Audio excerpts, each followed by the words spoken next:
What is a dopamine detox? What does that even mean? Dopamine detox, the way I look at it, an easy way is just a reset. Um, Especially this time of year where we're probably overindulging in things that taste good, maybe foods that are higher in sugar. Um, on social media more, seeing how everyone's Christmases went. We get all those hits of dopamine, and it's just a time to sit, reflect, and try to find more healthy ways to regulate dopamine, like heading outdoors, disconnecting from social media is a big one, like scrolling. Those apps that keep you scrolling, that is definitely giving you little hits of dopamine. By the way, they have teams of PhD psychologists, behavioral psychologists, whose only job is to figure out how to keep you scrolling. So it's not an accident. I'm sorry. Go ahead. That's okay. I lost my train of thought, so go ahead. Well, I just thought that was an important thing. We think that we're just, oh, well, I'm just scrolling my feed. But in fact, we're being manipulated. We're being manipulated by companies that are trying to keep our eyes, to see advertisements, to see content. So what is this constant flow of dopamine? It does a lot of things to it. It really creates addictive behavior. And I will tell you that when I'm lost in some meaningless, mindless scrolling, and Elizabeth says, "Hey, what are you doing?" I get annoyed. Well, it's probably the sixth or seventh time I've tried to like ask him something or tell him something. It never fails. I'll be like, I don't think he's listening to me. Like, hello, have you heard my last five questions? So, Yeah, yeah. and I haven't, right? No. And I haven't. So, but my point is that's the addiction, right? It's not like, oh, gee, my wife is trying to talk to me. It's like, what? And I'm doing absolutely nothing important. So, when you start thinking about it that way, that is deeply addictive, right? It's deeply addictive. It also just reduces motivation and focus, right? Because you get the bing, bing, bing. It's like ping pong balls, right? It's just bing, bing, bing, bing, bing. And, you got to be, it's to the point now where, used to be when I was a kid, we talked about squirrels. Well, squirrels have got a long attention span compared to people today, right? it's not it's not squirrel, it's nanosecond. If I'm not instantly gratified, I'm on to the next thing. And so it becomes this frantic search. So lots of things, you know, um, And over time, it can lead to mood disorders, yeah, depression. If you think about our kids nowadays, what's the difference? Like, why are we seeing all these mental health disorders in young children?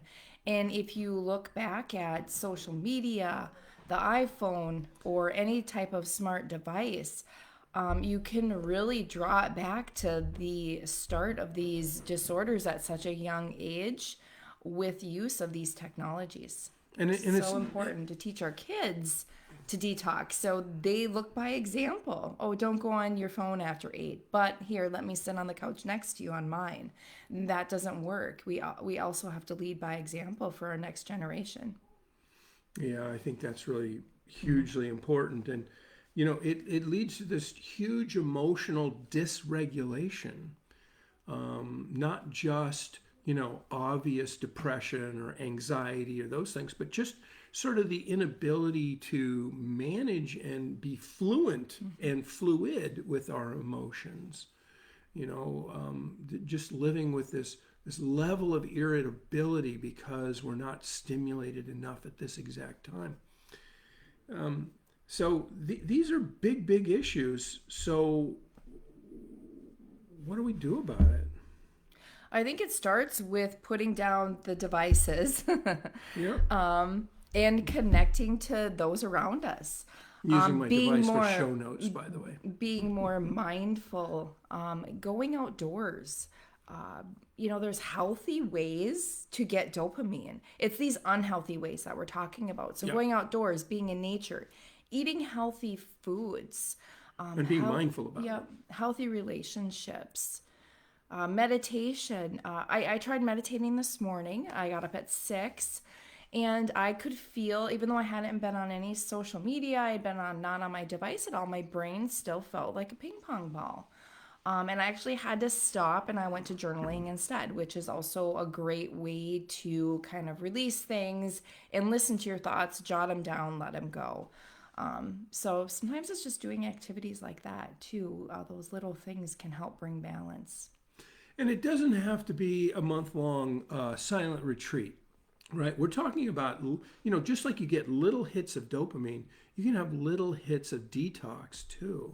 Like, even if you just put a chime on your phone and set it down for 15 minutes or, even 5 minutes, just set it down, take a few breaths, look around the room, be very present in your actual physical environment. That can help a lot. And then, of course, if you were to choose a day and say, hey, today's a dopamine detox, I'm going to just put my phone in a drawer and, have it on whatever the, Do not disturb. so maybe you have kids out and about and you can set things up so it still rings through from them. Yep. But not all the extra hits. You can also turn off your notifications on your phone so you're not seeing when somebody posts on Facebook or you're not seeing your emails pop up, things like that. I got this fancy new watch and it's great because I'm interested in fitness tracking, but I made a giant mistake. I've already learned. I've had it on for 24 hours. And I accidentally set up notifications, and that was a gigantic mistake because this thing, every junk mail thing, every junk text, every time somebody does any little dumb thing, I get a buzz on my wrist, and talk about distracting and annoying. So I got to figure out now. There's that's 500 steps deep in the menu probably, but I got to figure that out. Well, good morning from Honolulu, Hawaii, John. Good morning. So anyway, things like that. Do you really need to have every little notification buzz on your wrist? Probably not, right? So think that through. And maybe there are things that you do need to have buzz through on your wrist, and that's fine. But be mindful about it. Figure it out. So yeah, doing things like, sitting down to a meal without your phone, scrolling your phone while you're eating, just being present. And if there's somebody else at the table, maybe see my phone just buzzed there. It's something about, I don't know, Huffington Post. Good, yeah. Like I need Huffington Post announcement right now. Anyway, just thinking about who's at the table with me, and gee, I wonder how I could get them to put their phone down without getting into a fist fight about it. So, mindful eating, I think, is a real big thing. So that's 3 times a day where you can dopamine detox, right? And then we talked about taking a walk. Well, how many times have you seen somebody out walking their dog with a cup of coffee and their phone to their ear or their Bluetooth in their head? How about just walk the dog? What a concept. Or play with the dog or be engaged with the dog. She was journaling this morning and I was dead asleep. In fact, He was snoring, actually. yeah, I got I could hear him through the walls. I got my deepest sleep this morning, according to my new watch. But then I was out playing with the dogs, and we were running through the woods and doing all kinds of fun things. And I didn't have a phone with me even, and it was really fun. And it was a good way to start the day out here in Minnesota, not in Honolulu, I imagine, but here in Minnesota, it's a warm last few days. By that I mean 34, 35 degrees. So everything is melting and muddy and yucky, and so my black and white dogs are actually just black. And I got to take them to the kennel here soon, so it's hopefully they won't judge me too badly for my all black Landseer Newfoundland dogs. Anyhow, what else do you want to say about dopamine detox? Well, I think we're about 10 minutes in. Anyone have any questions or comments? What are you Otherwise doing awake in Honolulu? That's what I want to know. Otherwise, we'll wrap things up. Yeah. That's true, yeah. It is seriously early there, dude. Or maybe it's seriously late. Maybe that's what it is. Anyway, John, I'm glad you made it. And hopefully it was valuable and interesting. But so just think about it. The phone is an incredible tool, right? It's a great piece of technology, but we should learn to use it and not abuse it. We should learn to use it and not be manipulated by it. So I think and it's all social media. You know, like one of the things I was going to say about kids is it's not just the dopamine hits, but it's the images. You know, the choreographed and curated perfection that's online all the time, and you know, that's where a lot of serious self-image issues come from and things like that. And you know, and also the misinformation I've heard so many times from my kids. Well, I saw it on TikTok. I was like, oh no. Yeah, some Don't. expert on TikTok who Sorry, guys. made it up or whatever. I think that's really important to think about the source of the information. And what about our own critical thinking? You know, Yeah,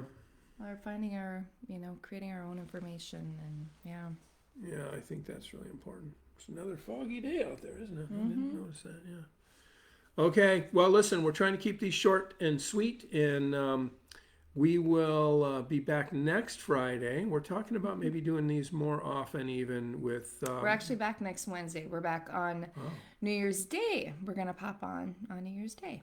So, start of the new year.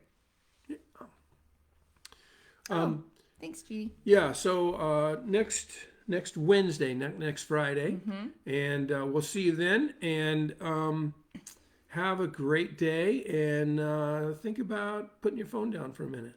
See how that works. Yes, and not only the phone, but the food. I found myself yesterday just still craving those sugary foods. I was like, no. Yeah, halfway through the day, So she that's goes. part of my detox is Halfway through going the day, back to my. yeah, it's like, I guess I'm not keto today. I don't remember what you were eating, but it was definitely not keto. No, it was definitely not keto. Yeah. All righty. Have a great day.